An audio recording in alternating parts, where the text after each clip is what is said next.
Hello दोस्तों, स्वागत है आपका हम आपके अपने YouTube channel science tech with sir में। हम लोग क्लास 12 में फिजिक्स के चैप्टर वाइज अपलोड कर रहे हैं, जिसमें पहले चैप्टर को कवर किया जा रहा है। पहले चैप्टर में हमने पीछे की जो वीडियो है, वैद्युत आवेश, आवेश के गुण, कूलाम का नियम, कूलाम के नियम का सदिश निरूपण, ये सब वीडियो प्लेलिस्ट में मौजूद है, एकदम क्रम से मौजूद है। आप चाहे तो वीडियो को देख सकते हैं। आज का जो हमारा टॉपिक होगा वो वैद्युत क्षेत्र है।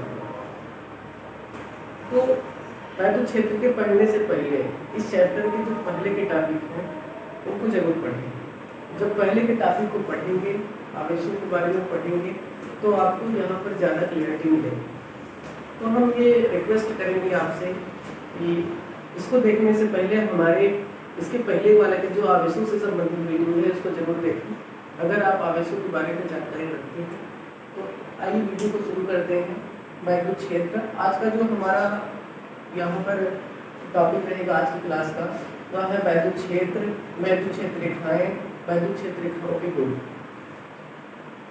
वैद्युत क्षेत्र किसे कहते हैं, फिर वैद्युत क्षेत्र रेखाएं क्या होती हैं, वैद्युत क्षेत्र के क्या क्या उसके अंदर प्रॉपर्टीज होती हैं, उनके बारे में आज पूरा डिस्कशन करेंगे। तो सबसे पहले हम कहते हैं कि वैद्युत क्षेत्र क्या होता है। सपोज करते हैं कि एक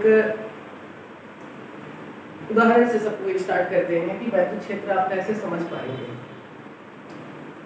एक डॉन है, क्या कर रहे हैं, एक डॉन है। डॉन कोई भी डॉन हो सकता है, या एक समझिए कि एक नेता होता है जिसका एक क्षेत्र होता है, और उस क्षेत्र में या डॉन के क्षेत्र में अगर कोई दूसरा नेता या कोई आदमी प्रवेश करता है तो उसके बलों का अनुभव करता है, उसके प्रभाव का वो अनुभव करता है, एहसास करता है।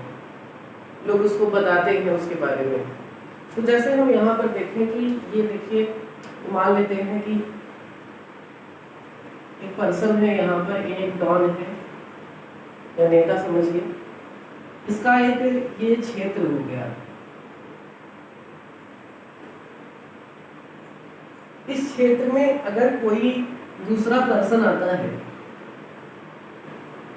अगर कोई दूसरा पर्सन आता है, जैसे ही वह इसके अंदर प्रवेश करा बी, ये दूसरा पर्सन, तो चूंकि ये डॉन का क्षेत्र होता है, इसमें डॉन की अपनी चलती है, जिसको कहते हैं यूपी बिहार में कि चलती है, जैसा चाहता है वैसा होता है। तो बताओ अगर बी इसमें प्रवेश करेगा, क्या इसके अकॉर्डिंग चलेगा कि नहीं चलेगा? अगर इसके अकॉर्डिंग चलता है तो इसका ये स्वागत करेगा, अगर इसके अकॉर्डिंग नहीं चलता है तो दोनों के बीच में विवाद होगा। मतलब कुल मिला के कहने का मतलब ये है कि अगर ऐसा कुछ हुआ, एक डॉन के इलाके में दूसरा डॉन प्रवेश करा, तो निश्चित रूप से दोनों के बीच में या तो आकर्षण होगा या तो प्रतिकर्षण होगा। आकर्षण मीन्स अगर दोनों में के बीच में आपसी सामंजस्य बनी तब तो भाई एक हो जाएंगे, और आपसी सामंजस्य नहीं बनी तो दोनों एक दूसरे के विवाद में फंस जाएंगे। तो हमने ये देखा कि अगर ये बी इसके क्षेत्र में ना आया होता तो ए और बी का कोई मतलब नहीं होता। अब इसी भाषा से अगर रिलेट करें तो वैद्युत क्षेत्र क्या होता है, कहते हैं कि वैद्युत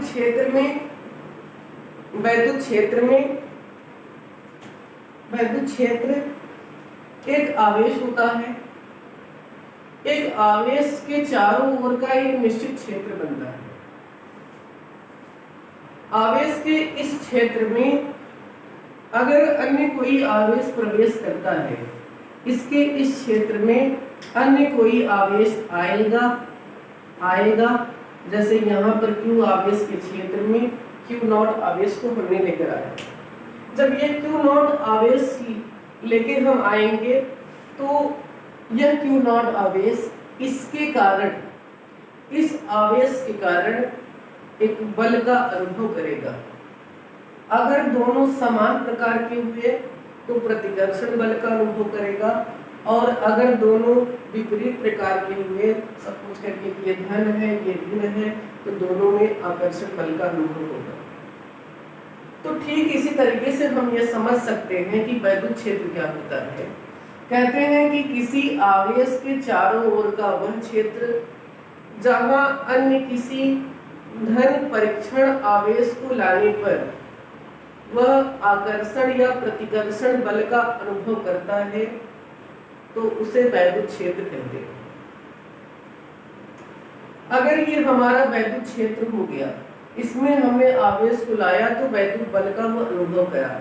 डेफिनेशन में हमने कहा कि धन परीक्षण आवेश को लाने पर, हम धन परीक्षण आवेश को क्यों ला रहे हैं?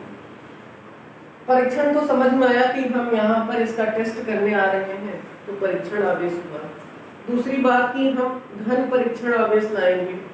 धन परीक्षण इसलिए लाएंगे कि अगर ये हम धन परीक्षण मेरा कंफर्म है कि ये धनावेश ही है, तो अगर दोनों के बीच में प्रतिकर्षण हुआ तो हम समझ जाएंगे कि यह जो होगा यह आवेश भी धनावेशित होगा, अर्थात यह धन आवेश का वैद्युत क्षेत्र है। अगर धन परीक्षण आवेश को लाने पर यहाँ पर प्रतिकर्षण बल का अनुभव हुआ, आकर्षण बल का अनुभव हुआ, तो हम समझ जाएंगे कि यह आवेश ऋणावेशित होगा, अर्थात ये ऋण आवेश का वैद्युत क्षेत्र है। तो इस प्रकार से इसको अगर हम फिक्स कर दें कि यह धन परीक्षण आवेश ही रहेगा, तो फिर हम आवेशों के साथ साथ वैद्युत क्षेत्र को भी समझ सकते हैं कि धन आवेश का वैद्युत क्षेत्र है कि ऋण आवेश का वैद्युत क्षेत्र है। दूसरी बात कि जिस आवेश को हम लेकर आ रहे हैं या जिस आवेश पर हम वैद्युत बल का अनुभव कराना चाह रहे हैं, वह एक बिंदु आवेश होना चाहिए। अब आप सोचेंगे कि ये बिंदु आवेश क्या होता है? बिंदु आवेश का मतलब होता है कि हम जिस आवेश को ला रहे हैं उसका अपना पर्सनल क्षेत्र बहुत कम होना चाहिए। अब अगर पर्सनल क्षेत्र उसका है तो हमें क्या दिक्कत होगी? आप समझिए ऐसे कि जिस आवेश के अंतर्गत हम लेकर आ रहे हैं उसका वैद्युत क्षेत्र ये है, ये क्यू नॉट, क्यू का। हम एक बड़ा वैद्युत आवेश लेकर आ रहे हैं जो बिंदु आवेश नहीं है, तो अब देखिए ये आवेश यहीं पर रहेगा, क्यू नॉट आवेश यहाँ पर है, तभी इसका पर्सनल वैद्युत क्षेत्र होने के कारण यह इसके वैद्युत क्षेत्र में प्रवेश कर जाएगा। क्योंकि अभी तक हम इस आवेश के वैद्युत क्षेत्र में प्रवेश नहीं करेंगे, फिर भी हम आकर्षण या प्रतिकर्षण बल का अनुभव करने लगेंगे, तो हमें यह एहसास होगा कि इस आवेश का वैद्युत क्षेत्र यहाँ तक है जबकि इसका वैद्युत क्षेत्र यहाँ तक है, ये वहाँ पर प्रॉब्लम हो जाएगी। तो इस कारण से इन सब बातों का ध्यान देना है कि वैद्युत क्षेत्र में, तो वैद्युत क्षेत्र क्या है? किसी आवेश के चारों ओर का वह क्षेत्र जहां किसी बिंदु धन परीक्षण आवेश को लाने पर वह आकर्षण या प्रतिकर्षण बल का अनुभव करता है, उसे वैद्युत क्षेत्र कहते हैं। हम यहाँ पर उसको नोट कर दे रहे हैं, वैद्युत क्षेत्र। वैद्युत क्षेत्र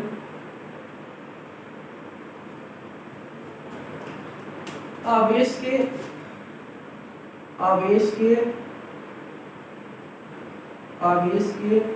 चारों ओर का वह क्षेत्र, चारों ओर का वह क्षेत्र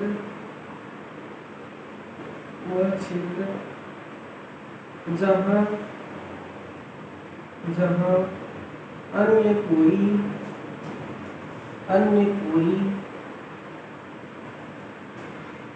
अन्य कोई बिंदु धन परीक्षण आवेश आकर्षण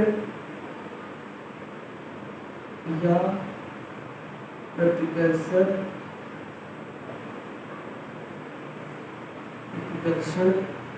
बल का अनुभव करता है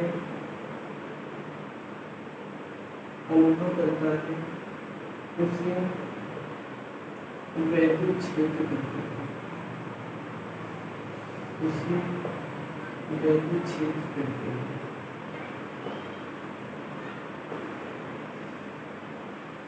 उसे वैद्युत क्षेत्र कहते हैं। ये मेरा हो गया वैद्युत क्षेत्र। दूसरी बात यहाँ पर जो है पॉइंट, वो वैद्युत क्षेत्र रेखाएं कि वैद्युत क्षेत्र रेखाएं क्या होती हैं। तो अगर वैद्युत क्षेत्र में कोई धन परीक्षण आवेश को हम उसको स्वतंत्रता पूर्वक छोड़ दें, वैद्युत क्षेत्र में किसी धन परीक्षण आवेश को स्वतंत्रता पूर्वक छोड़ने पर वह आवेश जिस पथ का अनुसरण करेगा उसे वैद्युत क्षेत्र रेखाएं कहते हैं।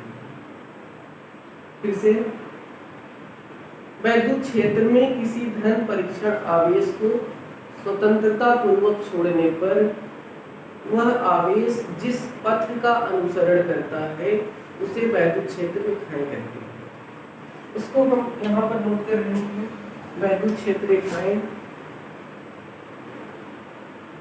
वैद्युत क्षेत्र रेखाएं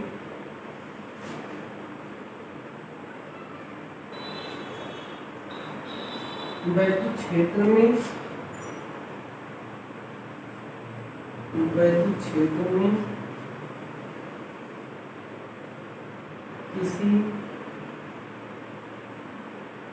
किसी धन परीक्षण आवेश को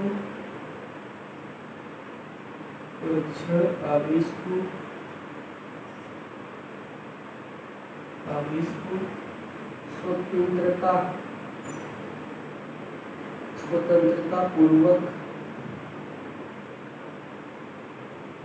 छोड़ने पर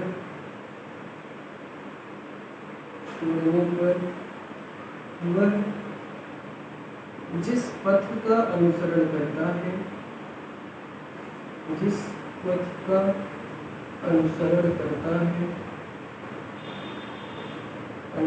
करता है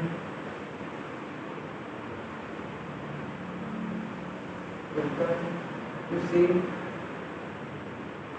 वैद्युत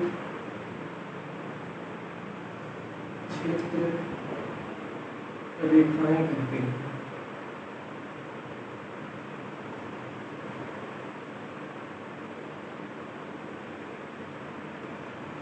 वैद्युत क्षेत्र में किसी धन परीक्षण आवेश को स्वतंत्रता पूर्वक छोड़ने पर वह जिस पथ का अनुसरण करता है उसे वैद्युत क्षेत्र रेखाएं कहते हैं। अब यहाँ पर हम देखते हैं कि वैद्युत क्षेत्र रेखाओं के गुण क्या होते हैं।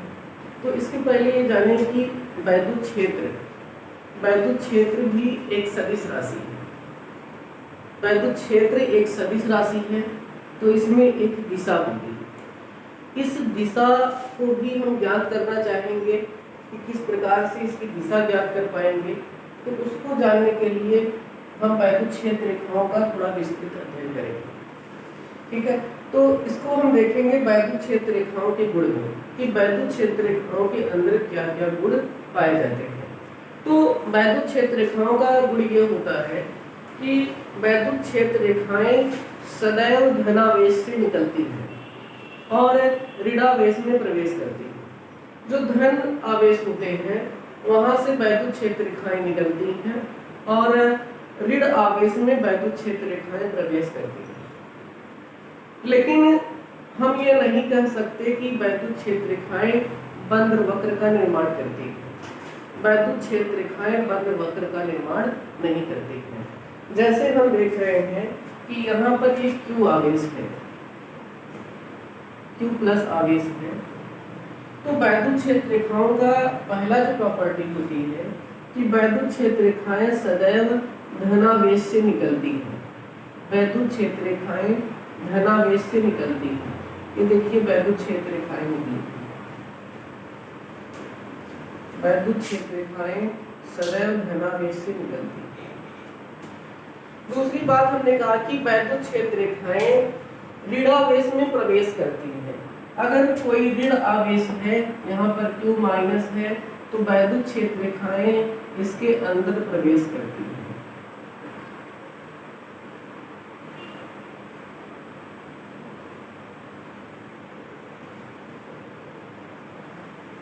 कर सकते हैं कि वैद्युत क्षेत्र रेखाएं प्लस आवेश के लिए बाहर की ओर होती हैं, प्लस आवेश के लिए बाहर होती हैं, और ऋण आवेश के लिए वैद्युत क्षेत्र रेखाएं अंदर की ओर होती हैं। तो यहाँ पर हम पहला पॉइंट नोट कर रहे हैं। पहला पॉइंट है धन आवेश के लिए, धन आवेश के लिए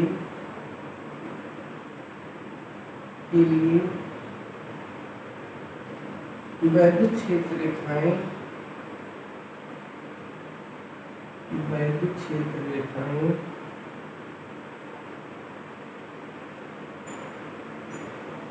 बाहर की ओर और ऋण आवेश के लिए, ऋण आवेश के लिए अंदर की ओर होती है, अंदर की ओर होती है।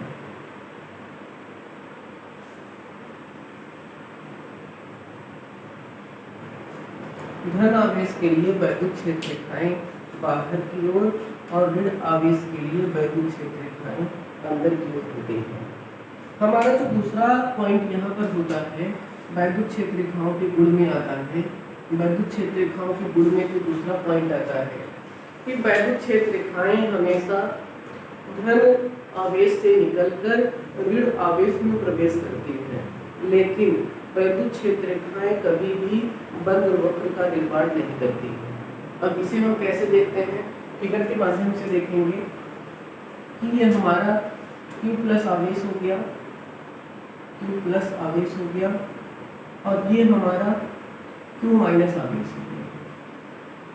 अब वैद्युत क्षेत्र रेखाएं हमने कहा कि धन आवेश से निकलकर ऋण आवेश में प्रवेश करती हैं।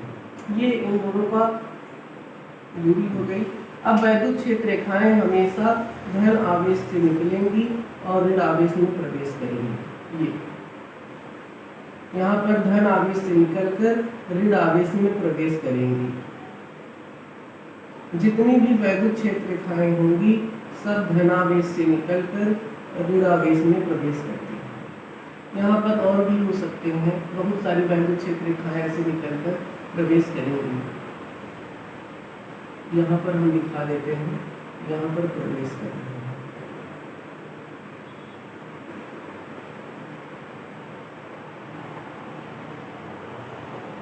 तो ये हो गया, हमने कहा कि वैद्युत क्षेत्र रेखाएं धन आवेश से निकलकर ऋण आवेश में प्रवेश करती हैं।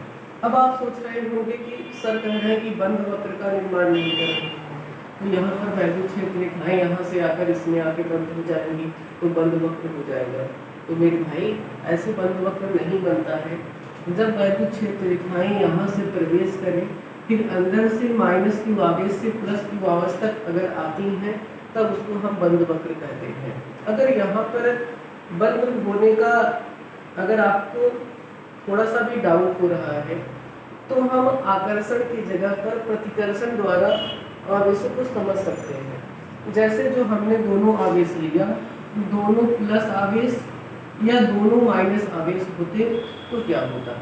अब अगर ऐसा होता तो इन दोनों के बीच में प्रतिकर्षण होता है। वैद्युत क्षेत्र रेखाएं यहाँ से निकलती तो बाहर की ओर निकलेंगी, इसमें ही वैद्युत क्षेत्र रेखाएं बाहर की ओर निकलेंगी, लेकिन यहाँ से निकलने वाली वैद्युत क्षेत्र रेखाएं और यहाँ से निकलने वाली वैद्युत क्षेत्र रेखाओं के बीच में प्रतिकर्षण होगा, जिसके कारण कुछ इस तरीके से हमको ये दिखाई देंगी। इस तरीके से यहाँ पर दिखाई देती है।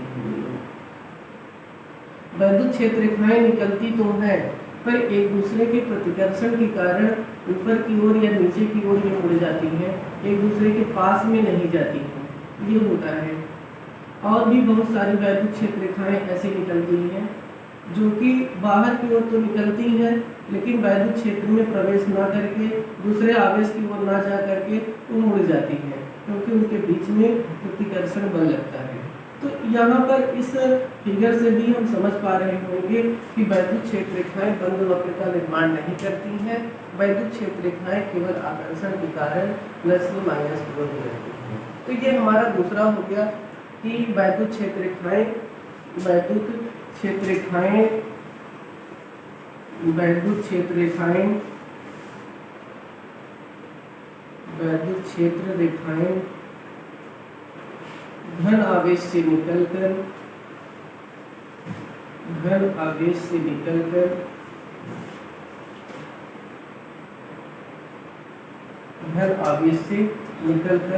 ऋण आवेश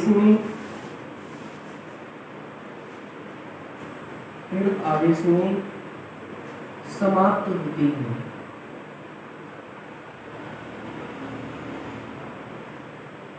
परंतु बंद वक्र का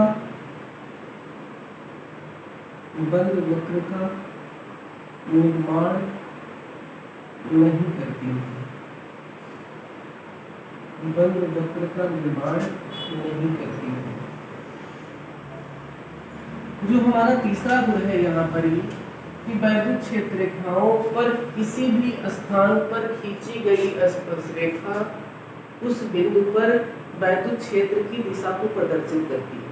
जो अभी हमने कहा कि वैद्युत क्षेत्र एक सदिश राशि है। अगर ये सदिश राशि है तो इसकी हम दिशा कैसे निकालेंगे? तो जो वैद्युत क्षेत्र रेखाएं होती हैं इसके किसी भी बिंदु पर अगर हम स्पर्श रेखा खींच देंगे तो हमें उस बिंदु पर वैद्युत क्षेत्र की दिशा प्राप्त हो जाती है। तो तीसरा जो हमारा पॉइंट है वैद्युत क्षेत्र रेखाओं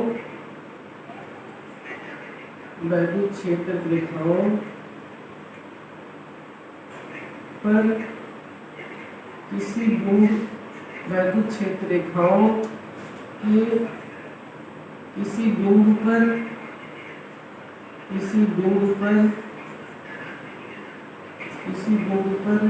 खींची गई स्पर्श रेखा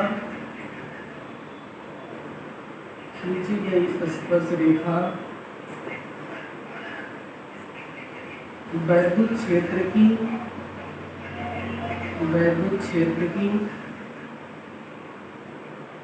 दिशा प्रदर्शित करती है।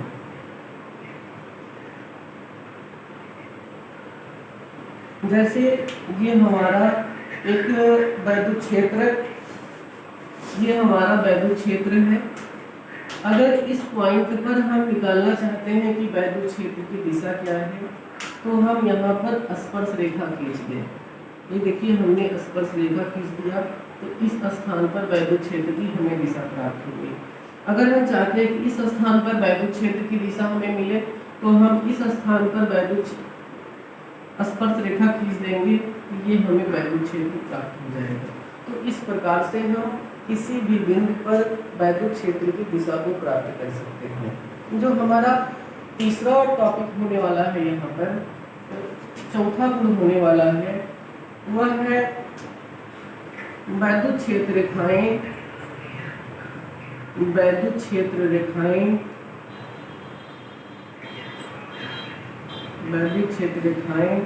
कभी एक दूसरे को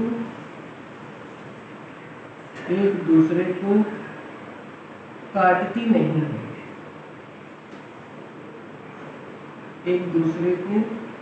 नहीं है। अब हम कहेंगे कि वैद्युत क्षेत्र रेखाएं एक दूसरे को क्यों नहीं काटती हैं? अगर काट देंगे तो क्या हो जाएगा? तो हम जानते हैं कि वैद्युत क्षेत्र रेखाओं पर किसी बिंदु पर खींची गई स्पर्श रेखा उस स्थान पर वैद्युत क्षेत्र की दिशा को प्रदर्शित करती है। अगर ये हम मान लें कि वैद्युत क्षेत्र रेखाएं एक दूसरे को काट रही हैं, ये मान लेते हैं कि वैद्युत क्षेत्र रेखाएं एक दूसरे को काट दी हैं, तो अगर यहाँ पर दोनों क्षेत्र रेखाएं काट दी हैं, अगर इस वक्र के हिसाब से इस बिंदु पर स्पर्श रेखा खींचे तो इधर आएगा, अगर इस वक्र के हिसाब से इस बिंदु पर स्पर्श रेखा खींचे तो इधर जाएगा। अब यहाँ पर इसके लिए वैद्युत क्षेत्र की दिशा ये हो गई और इसके लिए वैद्युत क्षेत्र की दिशा ये हो जाएगी। तो ये कैसे संभव? क्या एक ही पॉइंट पर एक ही राशि की दो दिशाएं संभव होती हैं? तो हमने तो ऐसा कभी नहीं देखा कि एक ही राशि एक ही बिंदु पर दो दिशा हो।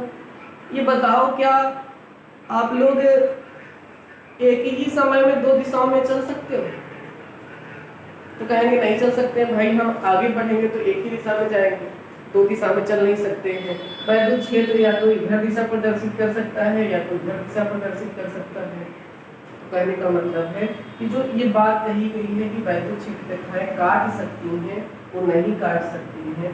क्यों नहीं काट सकती हैं? क्योंकि एक ही बिंदु पर वैद्युत क्षेत्र की दो दिशाएं संभव नहीं होती हैं।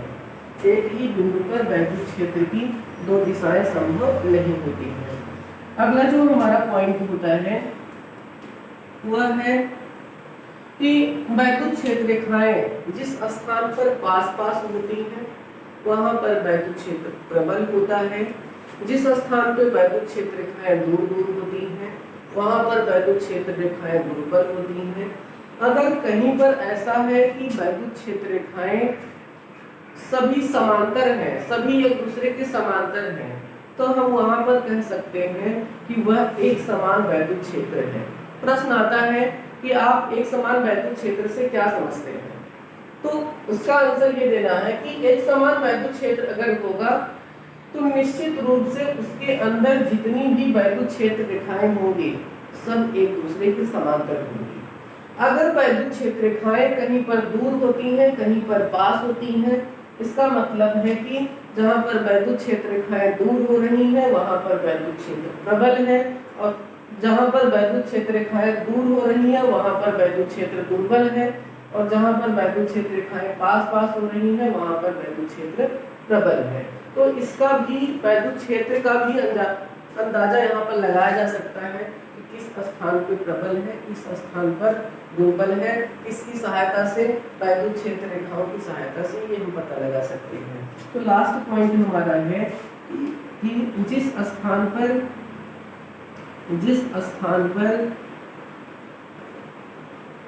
वैद्युत क्षेत्र रेखाएं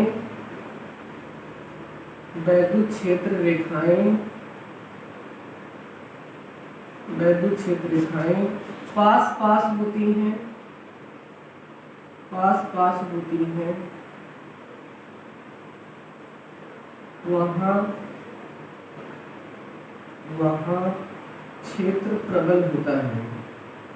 वहाँ क्षेत्र प्रबल होता है,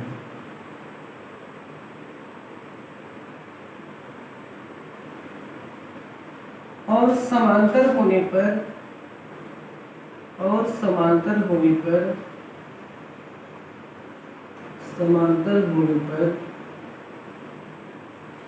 एक समान वैद्युत क्षेत्र प्रदर्शित करती है।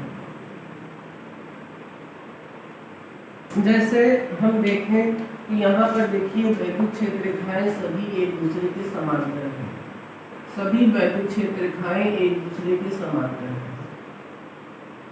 तो हम यह कह सकते हैं, इसके लिए हम यह कह सकते हैं कि यह जो वैद्युत क्षेत्र है वह एक समान वैद्युत क्षेत्र है, यह एक समान वैद्युत क्षेत्र